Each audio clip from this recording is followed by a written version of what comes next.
Memang syarat utama dia untuk mendapatkan beasiswa setelah dari Jerman 2003, kemudian ke Italia ada 2 kali. Anda ini nama Zulkarnain bin Jalil, ya betul. Apa hubungan Anda dengan Bin Laden? Waduh, di situ.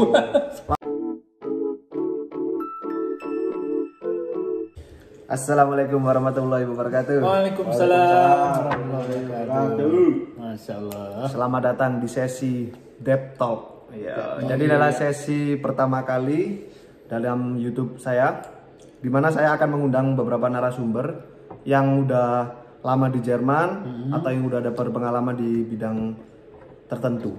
Siap. Ya, hari ini bro, malam ini kita kedatangan tamu spesial bernama Pak Zulkarnain Jalil. Zulkarnain Jalil. Beliau ini sedang menjalani riset di kota Ulm, riset doktor. Judulnya apa Pak? Judulnya tentang baterai kita. Tentang baterai. Jadi tentang beliau melakukan penelitian di Ulm selama kurang lebih 3 bulan. 3 bulan, ya. Ya, betul. Dan kita akan ngobrol-ngobrol aja tentang bagaimana pengalaman beliau, prosesnya kok bisa sampai Jerman, segala macam pengalaman beliau di Jerman bagaimana, dan tips and trick kira-kira buat orang yang pingin ke Jerman itu bagaimana ya Pak ya? Iya, betul sekali. Oh ya, mungkin pertama kali perkenalan diri dulu Pak. Boleh, pada teman-teman nih. Baik teman-teman sekalian, saya nama lengkapnya Zulkarnain Jalil, ya. Pak Zul. Jadi sebenarnya di ijazah, di segala macam itu SK, PNS segala macam, saya cuma satu nama, Zulkarnain. Oh ya. Jadi dulu tahun 2003 saya pergi ke Jerman mau ngambil S3 di Dresden. Itu kan harus ngisi form. Ada apa? Nama pertama sama nama keluarga, family nama. Fornama sama nahnama. Fornama sama nahnama. Kesulitan saya waktu itu. Karena ijazah semua Zulkarnain. Akhirnya pikir-pikir, kalau family nama berarti nama keluarga. Pakailah nama ayah. Nama ayah. Ya biasa pakai nama ayah. Kalau Ya, kita lihat seperti ini kan mirip-mirip kita di Arab sana gitu kan, bin. Oh ya. Cuman saya ada pengalaman buruk juga ini. Gimana Pak? Di paspor saya itu kan Zulkarnain bin Jalil. Jadi pertama saya masuk Jerman itu September 2003. Itu kan baru-baru habis kejadian yang World Trade Center. WTC. Oh 2003 itu ya. Jadi pas masuk ke sini, itu pertama saya ke Jerman mau ngambil S3. Kami bersepuluh. Nah, dari IPB, dari UI, dari UNSUD, dari ITS, macam-macam lah, ya kan? Jadi perawakan saya masuk itu seperti ini, model seperti persis nih. Nah, begitu sampai di Bandara Frankfurt, teman-teman yang lain 9 orang semua selesai urusan imigrasi. Tapi giliran saya, Bapak tunggu dulu sebentar, ikut kami ini ke ruang kepolisian bandara lah. Waduh. Jadi sampai di sana, mungkin karena dilihat perawakan saya seperti ini, barangkali ya, jadi timbul pikiran macam-macam. Nah, dilihat paspor saya, Anda ini nama Zulkarnain bin Jalil, ya betul. Apa hubungan Anda dengan Bin Laden? Waduh, di situ. Langsung arahnya ke situ ya, Jadi Zulkarnain bin Jalil, apa hubungan dengan Bin Laden ini? Waduh, tak ada hubungan apa-apa ini Pak, saya bilang kan. Karena saya ini kesini dalam rangka menunaikan tugas negara untuk melanjutkan studi di sini. Tunjukkanlah semua dokumen kita, beasiswa, DAAD segala macam. 2003 itu. Habis itu barulah apa istilahnya ini mereka paham, oh ini bukan orang yang bermaksud yang teroris itu lah. Jadi seperti itu ya. Sampai di mana tadi saya ngomongnya? Nah, perkenalan ya, baik. Jadi itu awal mula saya ke Jerman meneliti waktu itu tentang hydrogen energy storage. Oke. Jadi saya asalnya dari jurusan fisika Universitas Syakuala di Banda Aceh. Ya. Riset saya itu berkenaan dengan penyimpan energi storage namanya. Oke. Untuk menyimpan energi bisa digunakan untuk mobil, untuk pembangkit listrik, laptop segala macam. Sampai saat ini di Ulm ini masih meneliti tentang penyimpan energi, dalam hal ini adalah berbentuk baterai. Seperti itu. Jadi memang akhirnya karena kita istiqomah namanya nih, kalau bahasa ini istiqomah apa namanya? Konsisten, fokus dengan riset itu terus menerus, sehingga jaringan kita menjadi luas. Pada saat ada tawaran-tawaran untuk melakukan penelitian tentang ini karena basic kita itu tentang itu, terus akhirnya mudah diajak untuk berkolaborasi. Ini salah satunya di Ulm ini adalah orang yang justru saya awal mula bertemu dengan Prof ini melalui satu webinar. Nah, jadi satu webinar diadakan oleh Pusat Riset Fisika di Italia. Waktu itu si Prof yang di Ulm ini sebagai narasumber bercerita tentang baterai. Nah, baterai yang beliau ceritakan ini unik buat saya dan mungkin bagi sebagian orang-orang lain, karena selama ini yang terkenal kan baterai lithium. Nah, betul. Jadi yang beliau sampaikan itu baterai sodium. Oh, sodium ya? Sodium lain lagi itu, iya kan? Nah, yang menarik lagi beliau sampaikan sodium diekstrak dari air laut. Nah, buat garam biasanya. Garam, itu kan. Terus saya banyak bertanya dalam forum itu, bilang ini dari Indonesia segala macam. Selepas selesai workshop, kirim lagi email segala macam. Akhirnya sampailah pada satu waktu negara kita ini melalui Kemendikbud ada membuka satu kesempatan riset untuk keluar. Tapi salah satu syarat harus sudah ada mitra di luar negeri. Langsung saya kontak itu si Prof itu. Jadi langsung kirim email, kontak dari sininya. Langsung dijawab oke. Dia buatlah ini letter of acceptance, surat bersedia menerima. Karena apabila kita mau mengadakan kerjasama atau penelitian di luar negeri, salah satu yang paling penting itu letter of acceptance itu. LOA, itu yang paling penting. LOA, itu paling penting. Itu dapatnya kalau itu sudah ada, walaupun bahasa Inggrisnya kurang-kurang sedikit, ya lewat lah, insyaallah mudah-mudahan. Jadi istilahnya si pemberi dana itu tidak pusing-pusing lagi untuk cari tempat buat orang ini melakukan riset. Dia sudah ada kenalan ataupun networknya. Jadi kunci untuk melakukan riset itu penting konsisten dan punya jaringan luas, relasi. Dan apabila ingin melakukan suatu kerjasama sudah ada letter of acceptance tadi itu. Surat LOA. Kalau orang mau pergi sekolah begitu juga itu. Iya, kan? Benar. Harus ada keterangan penerimanya. Itu. Jadi Pak Zul ini juga dosen di Universitas Syah Kuala di Banda Aceh. Ya, dosen fisika Pak ya? Fisika, Fakultas IPA. Saya S1 dulu di ITS Fisika juga. ITS? Surabaya. ITS Surabaya. Surabaya. Nah, ini ada Surabaya nih. S1 di ITS ya Pak, Surabaya. S2? Di UI. S2 di UI. Fisika material. Dan S3-nya? Di TU Dresden. Nah, S3-nya di Jerman guys, di STU Dresden. Mantap. Jadi pengalamannya udah banyak banget Pak Zul ya. Wah. Dulu pernah ke India juga, ke Pakistan, Bangladesh, gitu kan? Jadi itu guys prosesnya Pak Zul itu. Jadi dari mereka Pak Zul itu apply secara mandiri Pak ya, cari riset gitu di negara mana, di Jerman kebetulan ada yang membuat Pak Zul tertarik dan akhirnya kirim email segala macam, berkontak, interview Pak ya, sempat interview juga ya. Interview juga. Habis itu mengajukan ke pemerintah, Kemendikbud. Kemendikbud waktu itu.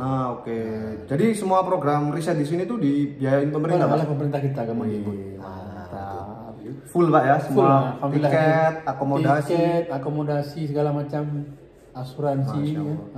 Semua dibiayai guys. Itu kan. Jadi banyak banget cara untuk bisa ke Jerman, bukan hanya kuliah. Itu penting. Salah satunya adalah riset. Fokus. Sebelum ke Jerman pernah ke negara mana aja Pak untuk riset? Jadi saya setelah dari Jerman 2003 kemudian ke Italia ada 2 kali. Ke Italia sempat di Trieste namanya. Jadi Trieste itu ada satu pusat riset fisika namanya ICTP, International Center for Theoretical Physics. Jadi orang fisika itu biasa ke sana kiblatnya. Tahun berapa itu Pak? Tahun 2011. 2011. Berapa lama tadi? 1 bulan. 1 bulan di Italia. Kemudian lanjut lagi 2012 di Italia lagi, di situ lagi. Oh, di Italia lagi, di situ Italia lagi. Tapi lupa saya. 2008 saya juga pernah ke Freiberg. TU Freiberg itu dekat dengan Dresden. Diundang lagi waktu itu ada summer school tentang energi terbarukan. Wih, Nah, itu kan. keren. Di situ juga sebagai salah satu narasumber. Narasumber juga. Nah, untuk pengalaman-pengalaman. Itu berapa lama di situ? Atau cuma 1 minggu? 1 bulan juga. Oh, 1 bulan juga. Rata-rata kita 1 bulan kesempatan itu. Oke. Kemudian yang agak lama sedikit itu di Arab Saudi 2018 Sempat ke Arab Saudi, di Pak? King Fahd University of Petroleum and King Fahd University. and Mineral. Jadi King Fahd ini yang menarik buat saya ini memang kalau kita di Eropa ini kan berkunjung ke sana kemari melihat keindahan alam macam-macam. Tapi kalau di Arab Saudi ini nggak ada yang lihat, padang pasir semua. Padang pasir semua, Tapi Pak. Gurun ya, Pak? yang menariknya itu setiap minggu bisa pergi umrah. Oh, Masya Allah. Iya, itu benar-benar. Itu luar biasa. Deket ya, Pak ya. Yang paling berkesan buat saya itu umrah hampir tiap minggu itu. Wah. Jadi di sana liburnya Jumat sama Sabtu. Kalau kita di sini kan Sabtu, Minggu. Nah, di Arab Saudi ini liburnya Jumat Sabtu. Jadi begitu hari Kamis sore itu mahasiswa kan orang-orang pekerja biasanya dari kantor udah bawa ini ransel dan pulang lagi ke rumah langsung ke terminal bis. Oh. Ada bis khusus yang dia memang khusus untuk pergi umrah. Gitu. Menarik. Jadi waktu itu saya tinggal di daerah Dahran namanya. Dahran itu udah dekat dengan Bahrain. Jadi 13 jam perjalanan kalau ngebis dari kota kami ke Mekah. Nah, jadi berangkat kami Kamis sore, Jumat pagi nyampe ke Mekah langsung bikin ini tawaf segala macam umrah itu kan. Langsung selesai gitu ya. Wah, hampir Selesai. setiap minggu bisa umroh, guys. Gila, itu. Gila, Masya Allah. Makanya nih. Itu kenikmatan Itu spesial ya, Pak ya, dari spesial. tinggal di Arab. Itu 2011 juga, Pak? 2018. Oh, 2018. Nah, selain itu saya juga ini sampai hari ini mulai 2019 sebagai apa namanya ini external examiner namanya. Penguji eksternal untuk Penguji mahasiswa S2 dan S3 di Malaysia. Oh, Nah, sebagai dosen penguji untuk mahasiswa S2 dan S3 di namanya University UMT, University Malaysia Terengganu. Nah, dari Kuala Lumpur kita naik pesawat sekitar 1 jam lagi lah, gitu kan. Oke. Nah, Sampai sekarang itu itu masih, sampai Pak? sekarang. Nah, itu juga berdekat dengan koneksi riset tadi. Oh iya, karena dari koneksi itu tadi, Pak ya? Koneksi penelitian itu si profesor yang di kampus tersebut sedang melihat mungkin hasil publikasi kami melalui apa internet segala macam, ada website khusus untuk para peneliti dunia itu kan. Oh, ternyata di Indonesia ada orang ini. Akhirnya dikontak, Pak mau menguji mahasiswa saya nih. Oh, boleh, dengan senang hati. Nah, akhirnya terus kita jalin silaturahim sampai sekarang gitu kan. Keren. Jadi memang silaturahmi itu penting sekali. Silaturahmi penting banget, Pak, benar. Relasi itu adalah rezeki. Betul. Khusus masih S2 dan S3. S3, Pak ya? S3. Oke. Itu alhamdulillah tiket pulang pergi ditanggung. Semua ditanggung, guys. Jadi kalau Kasih riset hotel. insya Allah di cover semua oleh pemerintah kita gitu. Nah, yang kedua mungkin Teman-teman kita yang bahas kita tentang jadi peneliti boleh nih ke depan nih kita. Nah, betul. Gimana? Siapa yang mau? Yang kedua mungkin kira-kira apa, Pak? Suka dukanya ya, Pak? Ya? Kita pergi kan merantau mencari betul. ilmu, berjuang, berjihad ya, Pak ya. Betul. Jauh dari Indonesia. Betul. Kira-kira suka dan dukanya apa, Pak? Iya. Sukanya dulu apa dukanya itu terserah. Duka dulu mungkin ya. Duka dulu mungkin ya. Nah, duka dulu. Jadi kita pahit-pahit dulu, Ya, cerita pahit-pahit dulu kan. Manis di akhir. Kalau yang tadi yang enak-enak kan susah tadi. Dapat ini, dapat itu, bisa umrah segala macam kan. Tapi ada dukanya juga. Nah, tetap ada duka ya. Jadi duka ataupun kesulitan yang kita alami terutama sekali karena saya kami sudah berkeluarga. Biasanya kalau dalam jangka pendek sebulan 3 bulan itu tidak ada tanggungan untuk membawa serta keluarga gitu. Oke. Nah, jadi otomatis yang pertama sekali kangen yang pertama adalah rindu kampung halaman. Gitu kan? Pasti Rindu itu ya. kampung halaman dengan inilah orang rumah seperti itu kan. Ya, suasana rumah, suasana kangen rumah anak, gitu kan. istri segala macam gitu. Tetapi ya inilah di zaman dulu itu mungkin sekarang udah mudah, udah ada WhatsApp, video call segala macam. Dulu itu mungkin ya kita mungkin sebulan sekali gitu ya bisa mengontak ke Indonesia. Iya. Karena belum ada fasilitas internet seperti saat sekarang ini, harus beli semacam kartu apa nih, calling Asia namanya gitu. Oh gitu. Nah, 5 euro pakai telepon biasa. Kemudian baru kita kontak dengan ini kan. Nggak ada video Pak ya, cuma telepon aja Pak ya. Suaranya aja gitu 5 kan. euro Pak. Nah, 5 euro. Lumayan mahal juga ya, sama dulu 5 euro.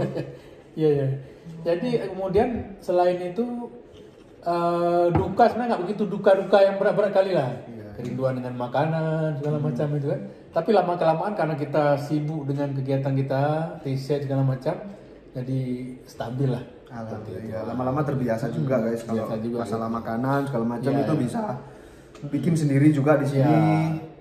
Dan apalagi zaman sekarang gitu Pak ya, dengan kecanggihan teknologi, ada WhatsApp, ada video call gitu, kita bisa telepon setiap saat dengan biaya Kemudian murah. kalau buat kalian-kalian yang suka apa namanya nih punya hobi-hobi yang bisa dijadikan sebagai apa namanya nih pemasukan apa namanya itu? Hobi yang dibayar. Punya hobi misalkan menulis, Ya. bisa dimanfaatkan selama di perantauan, menulis segala sesuatu kegiatan hari-hari yang dia lihat itu jadi kisah-kisah yang menarik, Betul. dikirim ke berbagai macam media. Tapi sekarang pun yang punya hobi-hobi yang luar biasa dari menulis ini, dia tulis saja di medsosnya, misalkan Facebook ataupun di Instagram. Akhirnya lama-lama kan banyak follower dia. Iya. Hari-hari, besok dia mau ceritain tentang apa lagi ya? Gitu. Blogger ya kayak blogger gitu Pak ya. Kalau zaman sekarang ada vlogger juga gitu kan guys. Itu seperti Vlogger. itu punya hobi itu. Iya, jadi ya kita mendokumentasikan tentang kehidupan kita di sini segala macam. Bahkan ada beberapa teman dia banyak menceritakan hal-hal sosial kehidupan kemasyarakatan itu di dalam Facebooknya. Akhirnya ada penerbit yang tertarik. Nah, jadi kisah-kisah dia selama di luar itu, Oh iya. dia tulis di Facebook, akhirnya diundang oleh penerbit, jadilah bukunya bestseller sekarang. Nah, Keren. jadi jangan sia-siakan guys. Iya. Nah, Tekuni hobimu guys, sekali saja itu bisa menjadi sumber penghasilan juga ya Pak ya. Itu ya. Itu Dan kan jangan lupa kalau udah keluar selalu doa untuk orang tua di kampung. Nah, itu Gitu paling kan? penting. Itu paling penting itu. Tadi dukanya udah selesai Pak ya? Nah, sebenarnya kalau kita udah keluar nih dukanya nggak begitu banyak sebenarnya. Iya sih kalau di sini ya, alhamdulillah ya. Alhamdulillah. Seneng Pak ya? Seneng di sini. Di Eropa gitu, di Penting Jerman. sampai di sini jangan menyendiri, cari teman, Betul. gitu kan, berbaur, silaturahmi, gitu, Betul. saling menyapa gitu, jangan menyendiri di rumah aja, nggak dapat apa-apa nih, Iya nanti nggak dapat apa-apa gitu, kita harus cari relasi lah sebenarnya Pak ya. teman-teman. Nah terus gini Pak, kira-kira kan Pak Zul udah pernah kuliah di Indo dan di Jerman nih Pak ya. Iya. Itu perbedaan sistem pendidikannya apa Pak? Nah, jadi kalau di Secara garis besar Indonesia aja ini gitu, Pak. ya, apa istilahnya ini, kita mungkin mudah ya. Hari-hari kita mendapatkan dari guru langsung ini begini segala macam. Oh, langsung exact gitu ya? Exact. Tapi Jadi- kalau di sini kita dilepas. Nah, kamu nih saya kasih tema ini, silakan cari sendiri. Oh iya. Jadi betul. benar-benar apa kemandirian kita ini. Iya. Jadi zaman saya S3 dulu, zaman saya S2 di UI, ya seperti biasalah kita mendengarkan dosen, mengajarkan secara detail, kemudian kita tidak paham tanya segala macam. Tapi kalau di Jerman ini lain lagi saya dibiarin ya, lihat. Pak, ya? Jadi dibuat orang itu Bereksplorasi. dipaksa mandiri gitu Ya, ya. betul, Jadi akhirnya kita di tahun-tahun pertama luar biasa itu Struggle Pak ya, pusing. Oh pusing gitu, gimana nih udah. Kadang-kadang ada teman, udah cukup lah nggak berani, nggak Banyak juga yang pulang Pak. banyak yang pulang, banyak yang pulang gitu kan. S3. Nah di sini berarti melatih mental ini. Betul, mental itu paling penting di gitu sini kan? guys. Itu Di Jerman nggak butuh orang yang pinter tapi yang mentalnya mental yang pejuang. kuat. Betul. Beneran. Pejuang, ya betul. Mental Banyak kok petarung, orang- tipe-tipe petarung nih. Betul. di sini. Nah ini fakta unik nih guys. Hmm. Saya dan teman-teman saya Alvin dan Dika itu ketemu Pak Zul gak sengaja di Masjid Arab. Iya, masya Allah. Iya, Ya, Masya Allah. iya, masih Jadi ingat. pada saat Jumatan gitu kan, terus loh kok ada orang pakai songkok pakai kopiah ini Pak ya? Kopiah nasional nih. Iya, terus saya sama Alvin bilang itu kayak orang Indo, bukan orang Malaysia gitu. Oh gitu. Terus Pak Zul tiba-tiba noleh orang Indo ya gitu. Oh iya siap Pak. Oh mantap. Jadi setelah sholat Jumat kita bertemu, kumpul, akhirnya, oh Pak Zul lagi riset sini. Nah. Saya kira Pak Zul itu udah lama gitu di ya kan. Ternyata masih baru seminggu. Seperti yang saya ceritakan tadi, ada orang ketemu, Indo ya? Nah, iya langsung bener. seperti itu. Bener-bener. Berbaur kan? Pak Zul ini guys, beliau ini temennya banyak banget, Mun. Mulai dari ada supir tram, supir bis, itu semua orang di masjid semua kenal Pak Zul guys. Alhamdulillah. Karena beliau ini sangat Supel. friendly, sangat supel, sangat ramah ke orang-orang sini, jadi seneng orang sini gitu. Jadi yang menarik dengan supir tram ini. Nah ini cerita supir bertemu tram supir ini. tram. Saya setiap sore atau menjelang malam itu selalu pulang dari lab, naik tram nomor berapa itu? Nomor 2. Nomor 2. Nomor 2. Jadi di satu malam saya naik tram dengan model seperti inilah. Saya ke kampus seperti ini terus ini. Nah begitu naik tram karena udah agak malam sepi di dalam begitu kan. Saya duduk paling dekat dengan supir. Panik Pak ya. Pas sudah sampai ke kawasan Ehingetor, saya mau ke Masjid Arab itu, turun di situ. Itu si supirnya gedor-gedor pintunya, tok. Saya Pintu pikir, itu? saya pikir apa ya ada kesalahan yang saya buat gitu kan. Terus saya duduk lagi. Nah begitu udah mau nyampe, baru saya membuka pintu. Dari pintunya supir itu. Supir tram Trastenbahn itu muncul suara Assalamualaikum brother. Ada orang Assalamualaikum nih, gitu kan? Terus kaget gitu, kok ada supir ke Assalamualaikum gitu kan? Sambil kaget saya Waalaikumsalam gitu. Udah tuh langsung sorong tangan salaman. Nah, sempat ngomong-ngomong lagi karena udah bingkem saya, terkejut kan? Terkejut lah. Karena bapak itu pun dia harus berangkat terus.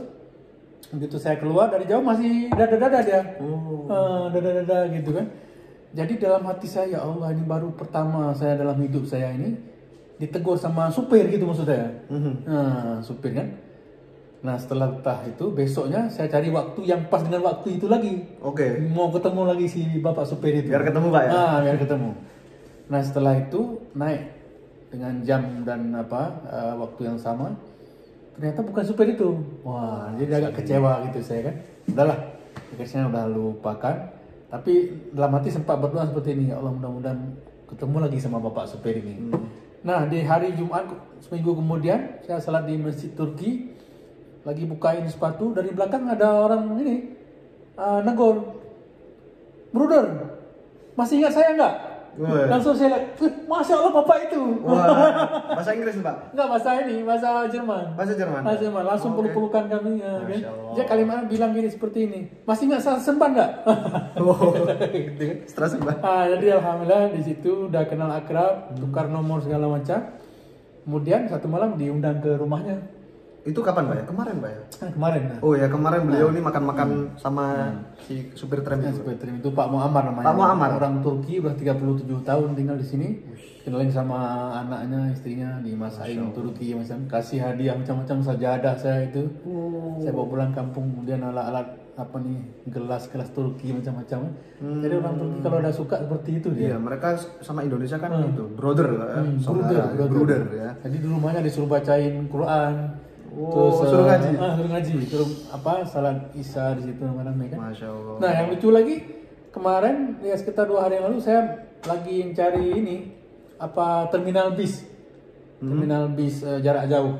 Oke. Nah, sampai di sana begitu udah ketemu di terminal bisnya untuk saya jadikan meeting point yang rencana balik ke Indonesia kan.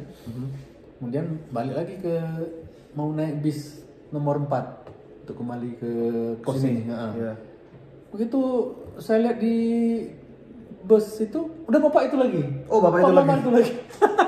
Memang ya kalau jodoh itu pasti bertemu guys. Ya seperti itu.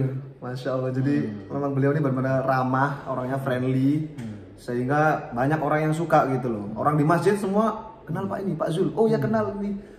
Mantap memang Pak Zul. Dan Pak Zul ini juga udah jalan-jalan keliling Jerman ya Pak ya? Ya, keliling Jerman. Saya kalah ya ke tiba-tiba. Paris ini. Nonton Bayern Munchen, pertandingan di Allianz Arena. Saya aja yang udah di sini hampir 3 tahun belum pernah Pak. Sama teman-teman juga belum pernah. Oh, belum pernah ke Allianz Arena? Aku cuma ke depannya aja Pak foto. Cuma kalau nonton iya. di pertandingan belum. Coba sekali itu nanti. Januari udah bergulir. Ya insya Allah ya Pak ya. Itu yang pas tuh 8 Maret nanti. 8 Maret 2023. Bayern Munchen lawan PSG. Wih, Liga Champion Pak ya? Liga Champion itu. Wah, coba itu. nih, saya pinginnya di Madrid sih Pak. Oh, Madrid. Iya, saya pencinta Madrid. Mudah-mudahan lah nanti ketemu. Amin lah ya insya Allah Pak. Ya, saya doakan nih. Pokoknya penting jaga motivasi Iya. dan mudah sehat terus badannya kan. Amin, amin. Bisa kemana-mana nih. Kalau badan kurang sehat susah kita kemana-mana. Betul, yang paling penting itu kesehatan guys.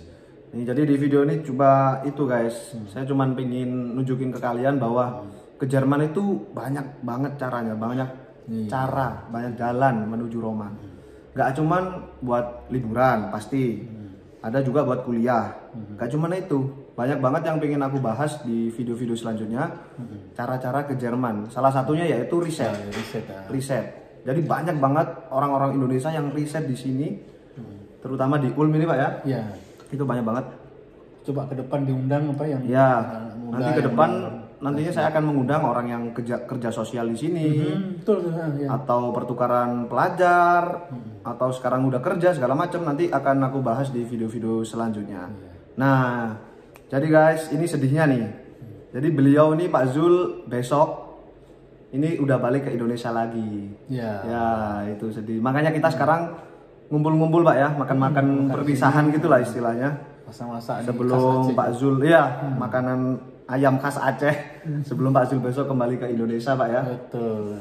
Tapi tadi saya sempat berdoa terakhir salat asar itu, ya Allah mudah-mudahan saya bisa sampai lagi kemari. Amin, amin, gitu amin, kan? amin. Nanti kita bertemu lagi di kesempatan waktu. Nanti kita kalau ada waktu, kalau kita ke Indonesia segala macam kita bisa berkontak lagi Pak segala macam. Siap. Nah ini terakhir Pak, tips untuk pelajar atau orang yang pengen kuliah di Jerman atau apapun itu Pak. Iya. Jadi memang syarat utama dia untuk mendapatkan beasiswa itu yang pertama sekali TOEFL itu.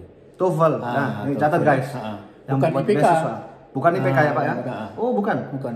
IPK nggak pernah ditanya kalau kita mengalamar beasiswa. Oh iya baik. Beliau ini juga reviewer LPDP Pak ya? Iya. Nah ini menarik nih. Beasiswa unggulan. Beasiswa pendidikan Indonesia. 3 itu. Kebetulan kami dipercaya untuk menjadi reviewer bagi yang melamar beasiswa tersebut. Jadi ini gimana Pak tipsnya Pak biar dapat beasiswa? Itu, pertama sekali ya perkuat TOEFL-nya karena itu syarat administrasinya maksudnya. Oh ya syarat utamanya Pak ya. Utama administrasi. Kalau bahasa Inggris yang conversation barangkali itu dengan latihan-latihan akan bisa lah. Nah, tapi TOEFL ini memang dia harus ikut semacam ini ya, tes teori gitu Pak. Kursus les mungkin sekarang 1-2 bulan. Saya kira nggak susah sekarang TOEFL udah ada. Sekarang banyak ya Pak ya. Udah banyak kursus online. Jadi itu yang pertama, yang lain-lain itu IPK nggak masalah. Nah yang kedua yang sudah saya sebutkan tadi itu selalu ketika reviewer mewawancarai itu tanya kamu ini udah mengontak nggak lokasi yang jadi tujuan studi kamu. Itu berlaku untuk S2 dan S3 Pak? Biasanya S3. Oh biasanya S3? Biasanya S3. Tapi kalau S2 ada namanya itu LOI unconditional. Itu yang sudah mengontak bukan si profesor yang mau kita tuju, tapi perguruan tinggi. Yang udah kita daftar. Kita daftar itu sudah kita daftar nggak, itu kan? Itu jadi kita harus daftar dulu ke universitas kita yang pengen, baru lamar beasiswa. Nah kemudian kalau kamu nanti udah lulus tahap wawancara, nah waktu wawancara itu harus tunjukkan bahwa kamu memang betul-betul kepingin ke situ dan ingin mempelajari tentang itu. Kadang-kadang orang ditanya, nah itu udah nggak bersemangat lagi udah. Jadi baru harus ada tujuan gitu Pak ya. Harus kuat dia. Betul. Waktu dia menjelaskan pas wawancara itu Pak ya. Wawancara itu. Jadi beberapa kali kami melihat hal-hal seperti ini sangat penting sekali. Kesungguhan, kemudian kenapa dia memilih itu dan apa istilahnya itu. Nanti selepas dia lulus dari studi tersebut, kontribusi apa yang ingin untuk negeri. Seperti itu. Itu harus punya seperti itu kekuatan. Udah Pak, itu. Jadi 3 tips itu guys untuk bisa mendapatkan beasiswa. interaksi Baik baru. apapun ya Pak ya.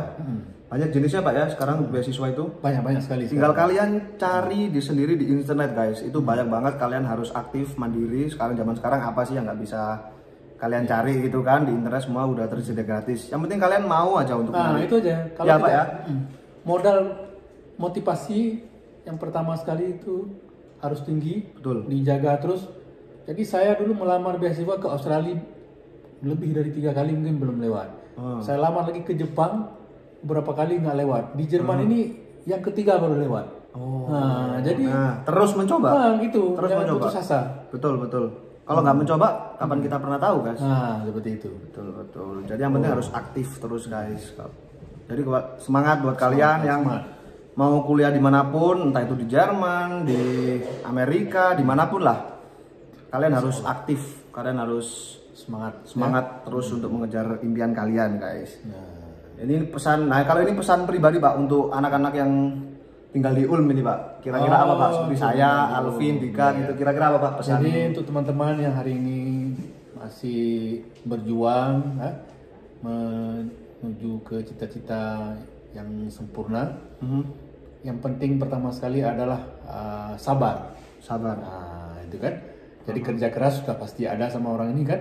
Berangkat pagi-pagi, kalau bahasa Malaysia apa, bertungkus lumus gitu kan. Bertungkus lumus namanya. Apa ya, Pak? Bersusah payah gitu. Bertungkus lumus. Kan kerja keras segala macam. Waktu untuk kuliah, kemudian untuk menutupi kebutuhan segala macam, ada nyambi jadi part time, itu sudah ada kerja keras. Tapi tambah lagi adalah sabar. Nah, sabar ini bukan berarti duduk diam, tapi sabar dengan berusaha. Gitu kan. Sabar dalam berjuang. Berjuang. Jadi kalau ada tantangan segala macam nih, rintangan itu tetap tangguh, dan karena kita ini sebagai umat beragama, tumpangkan segala macam hal ini kepada Allah Subhanahu wa Taala. Amin. Sabar itu kan. Siap. Terakhir doa. Jangan lupa doa dari kita sendiri, dan selalu kalau apabila kita punya kedua orang tua masih ada di kampung, selalu kontak mereka, Bapak, Ibu, doa untuk yang di sini. Itu penting banget Pak ya. Jadi yang paling penting tadi, yang kedua itu kalau kerja keras sudah. Ya. Sabar ini yang penting. Paling penting memang benar harus sabar guys. Sabar itu. Dimanapun kalian berada, terutama di Jerman, di sini kalian merantau sendirian, kalian benar-benar harus sabar. Siap. Dan yang penting itu mental itu harus dikuatkan Pak ya. Oke, siap. Ya, mungkin segitu aja guys obrolan malam kita hari ini. Makasih banget Pak Zulkarnain, semoga perjalanan ke Indonesia lancar. Amin ya rabbal alamin. Sehat, selamat sampai tujuan Pak ya. Salam ke keluarga di rumah Pak. Nanti kita bertemu lagi dalam keadaan yang lebih baik lagi, insya Allah Pak. Oke, bye guys. Jangan lupa bersyukur dan tetap enjoy. Bye.